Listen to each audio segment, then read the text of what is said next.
So good morning to all. Today we are going to discuss about the remaining part of our topic practical geometry. Practical geometry में हम अब तक 4 situation देख चुके हैं जिनमें हमें क्वाड्रिलेटरल का कंस्ट्रक्शन करना था। अब हम आगे कुछ स्पेशल केसेस देखेंगे जिनमें कोई पर्टिकुलर कोई प्रॉपर्टी नहीं अप्लाई होगी इन क्वेश्चन में। तो अलग अलग हर क्वेश्चन में अलग अलग स्पेशल केस है। जैसे फर्स्ट क्वेश्चन है स्क्वायर RE80 विद RE 5.1। इस क्वेश्चन में हमें एक स्क्वायर का कंस्ट्रक्शन करना है जिसका नाम RE80 होगा और उसकी ईच साइड की लेंथ होगी 5.1। इसके पहले हमें पता होना चाहिए कि स्क्वायर होता क्या, स्क्वायर की प्रॉपर्टीज के बारे में पता होना चाहिए जो हमारी पहली क्लास में पढ़ चुके हैं। देखिए स्क्वायर की प्रॉपर्टीज के बारे में हम जाने कुछ ओवरव्यू लेते हैं स्क्वायर का। तो स्क्वायर क्या है? स्क्वायर एक क्वाड्रिलेटरल है जिसकी चारों साइड्स इक्वल होती है। चारों साइड्स इक्वल होने के साथ ही उसकी साइड्स की उसके चारों एंगल भी इक्वल होंगे जिनका मेजरमेंट 90 डिग्री होगा और उसके साथ ही इसके जो दोनों डायगोनल है वो एक दूसरे को 90 डिग्री पे बाइसेक्ट करने के साथ ही एक दूसरे को इक्वली दो पार्ट्स में डिवाइड करेंगे और दोनों की लेंथ भी इक्वल होगी। तो ये स्क्वायर की कुछ प्रॉपर्टीज है। तो हमें जब स्क्वायर का कंस्ट्रक्शन करना है तो हम सबसे पहले क्या करेंगे, RE लेंथ का एक लाइन सेगमेंट बना देंगे 5.1। अब हमें पता है कि इसके सारे एंगल 90 डिग्री के होंगे। तो इसके लिए हम करेंगे इसके जो दोनों पॉइंट्स हैं इसको सबसे पहले हमने नाम दे दिया R और E। R और E दोनों से हम 90 डिग्री का एंगल बना लेंगे। यहाँ से 90 डिग्री का एंगल कुछ इस तरह से बन जाएगा। यहाँ से इस तरह एंगल हम राउंडर या प्रोटेक्टर दोनों की हेल्प से बना सकते हैं। कंपास की हेल्प से भी बना सकते हैं और प्रोटेक्टर की हेल्प से या डी की हेल्प से भी हम बना सकते हैं। तो यहाँ पे देखिए हमने 90 डिग्री का एंगल बना लिया। RE A और D कुछ इस तरह से होना चाहिए। यहाँ से E से A तक की जो लाइन है, ऊपर जाने वाली जो लाइन है, रे है, इस रे को हम 5.1 सेंटीमीटर के मेजरमेंट में इसको पॉइंट आउट करेंगे और सेम यहाँ से 90 डिग्री का एंगल बनाएंगे। ये जाके इस लाइन को 5.1 पे मिल जाएगा और ये हमारा finally required square RE80 construct हो गया। Is it clear?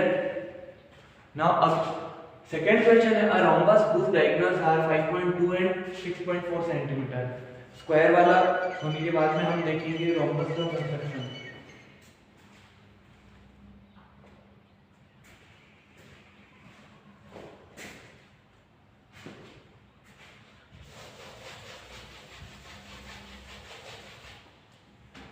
देखिए रोम्बस क्या है? रोम्बस एक पैरेललोग्राम है जिसकी चारों साइड्स इक्वल है। स्क्वायर और रोम्बस में डिफरेंस ये है कि स्क्वायर की भी चारों साइड इक्वल है बट स्क्वायर में चारों एंगल भी 90 डिग्री के हैं और चारों एंगल भी इक्वल है, जबकि रोम्बस जो है उसमें एंगल्स इक्वल नहीं है, अपोजिट एंगल्स ही इक्वल होंगे। तो देखिए रोम्बस और स्क्वायर के बीच में डिफरेंस हम कुछ इस तरह से बता सकते हैं। ये एक स्क्वायर है, मैं इसकी एक साइड को पकड़ के आगे की तरफ खींच दे रहा हूँ तो कुछ इस तरह की हमें शेप मिलेगी। इस वाली शेप को हम रोम्बस बोलेंगे। अब हमें रोम्बस का कंस्ट्रक्शन करना है जब हमें रोम्बस के दोनों डायगोनल दिए हुए हों और इसकी किसी भी साइड के बारे में हमें कोई जानकारी नहीं है। तो देखिए हमें रोम्बस की एक प्रॉपर्टी के बारे में पता है कि रोम्बस के जो दोनों डायगोनल्स हैं वो एक दूसरे को 90 डिग्री पे बाइसेक्ट करते हैं। बाइसेक्ट का मतलब दोनों डायगोनल एक दूसरे को इक्वली दो पार्ट्स में डिवाइड करेंगे। तो यहाँ पे देखने वाली बात ये है कि इनमें से हमें किसी एक डायगोनल को बेस मानना पड़ेगा और उसके बाद उसको लाइन सेगमेंट को हम बाइसेक्ट कर देंगे। देखिए अगर मैं 6.4 सेंटीमीटर ये लाइन सेगमेंट बनाता हूँ, ये मैंने एक लाइन सेगमेंट बना लिया। अब इसके बाद मुझे इस लाइन सेगमेंट को बाइसेक्ट करना है। लाइन सेगमेंट को बाइसेक्ट करने के तरीके हमें पता है, फिफ्थ क्लास से पढ़ते आ रहे हैं। हम अपने राउंडर को आधे से ज़्यादा मतलब कंपास को आधे से ज़्यादा ओपन करेंगे और दोनों पॉइंट से एक आर्क ऊपर की साइड एक आर्क नीचे की साइड बनाएंगे। सेम इस पॉइंट से भी एक बार ही आपको अपने कंपास को ओपन करना है, बार बार उसके लेंथ में चेंज नहीं करना। एक आर्क ऊपर और एक आर्क नीचे। अब इन दोनों पॉइंट्स को जब हम पेंसिल की हेल्प से मिलाएंगे दोनों को, तो ये इसको इक्वली दो पार्ट्स में डिवाइड करने वाली लाइन होगी। अब हम आगे देखेंगे कि इक्वली दो पार्ट्स में ये लाइन डिवाइड हो चुकी है। एक डायगोनल ये वाला था और दूसरा डायगोनल ये बन गया। ये डायगोनल भी इक्वली दो पार्ट्स में डिवाइड होना चाहिए। तो सबसे पहले हमें पता होना चाहिए इसकी लेंथ कितनी है। जो डायगोनल को हमने बेस माना था, एक लाइन सेगमेंट माना था जिसको हमने बाइसेक्ट किया, उसकी लेंथ है 6.4 सेंटीमीटर। आगे वाला जो डायगोनल है, जो परपेंडिकुलर डायगोनल है, उसकी लेंथ होनी चाहिए 5.2 सेंटीमीटर। 5.2 है मतलब ये भी इक्वली दो पार्ट्स में डिवाइड होगा। 5.2 का मतलब 2.6 ऊपर की साइड में होगा और 2.6 नीचे की साइड में।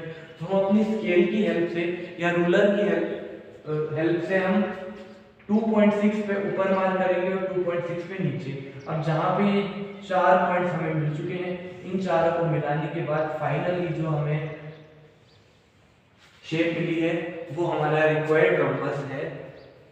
हम इसको कुछ भी नाम दे सकते हैं, A, B, C and D। This is our required rhombus.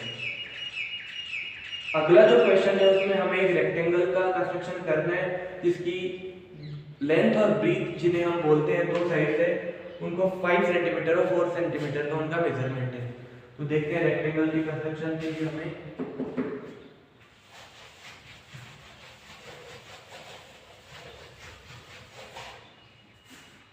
Rectangle की प्रॉपर्टी के बारे में देखें तो रेक्टेंगल भी एक तरह का पैरेललोग्राम है जिसके चारों एंगल इक्वल है। यहाँ पे देखते हैं रेक्टेंगल कुछ इस तरह से हमें दिखाई देता है। जो ब्लैक बोर्ड आपको दिखाई दे रहा है इसकी शेप भी रेक्टेंगुलर शेप है। अब रेक्टेंगल के लिए हमें करना क्या है, दोनों में से किसी भी एक लेंथ को हम बेस लाइन बनाएंगे। ये 5 सेंटीमीटर की लाइन बना ली हमने, इसको A और B नाम दे दिया। अब हमें पता है दोनों साइड पे एंगल जो होंगे वो 90 डिग्री के बनने वाले हैं। तो B और A दोनों ही साइड से 90 डिग्री के एंगल बना दिया हमने प्रोटेक्टर और स्केल की हेल्प और D की हेल्प से, या हम राउंडर की हेल्प से भी एंगल बना सकते हैं। एंगल बनाने के बाद इनको जो दूसरी लेंथ थी वो 4 सेंटीमीटर की थी, 4 सेंटीमीटर पे पॉइंट आउट किया दोनों को, और जहाँ पे दोनों पॉइंट मिले उनको मिला दिया आपस में। तो A, B, C and D, इस तरह हमारे रिक्वायर्ड रेक्टेंगल ABCD का कंस्ट्रक्शन हो गया। Is it clear? अगली हम बात करें तो हमारा जो फोर्थ क्वेश्चन है, a parallelogram OKAY where OK equal to 5.5 KA equal to 4.2 centimetre. अब हमें एक पैरेललोग्राम कंस्ट्रक्ट करना है जिसकी दो साइड्स के बारे में बताया गया है।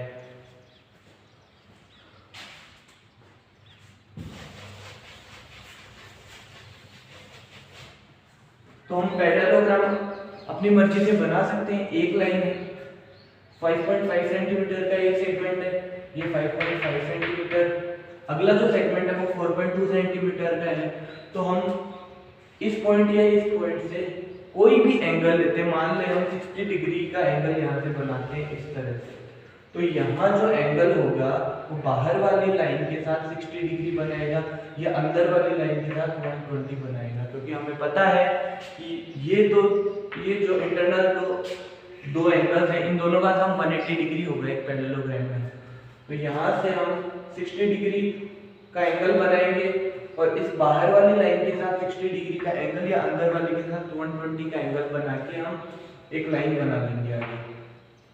अब ये जो दोनों लाइन सेगमेंट जा रहे हैं, जो रेस जो निकल रही है इस पॉइंट से, इन दोनों की लेंथ भी हमें पता है 4.2।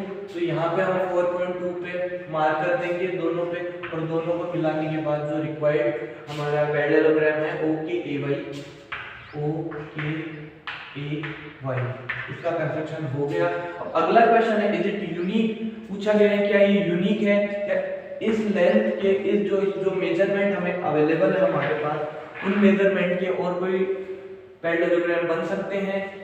तो हम बोल सकते हैं कि अगर हमने एंगल को यहाँ से हमने 60 डिग्री एंगल रखा है, अगर हम एंगल चेंज कर देते हैं, मान लें यहाँ पे 30 डिग्री एंगल करें और ये बन जाएगा 150, तो ऐसे बहुत सारे पैरेललोग्राम पॉसिबल है। तो अगला जो पार्ट है इसका आंसर हो जाएगा 9। It is not a unique parallelogram. So इसी के साथ ही हमारा चैप्टर कंप्लीट होता है। Thank you so much.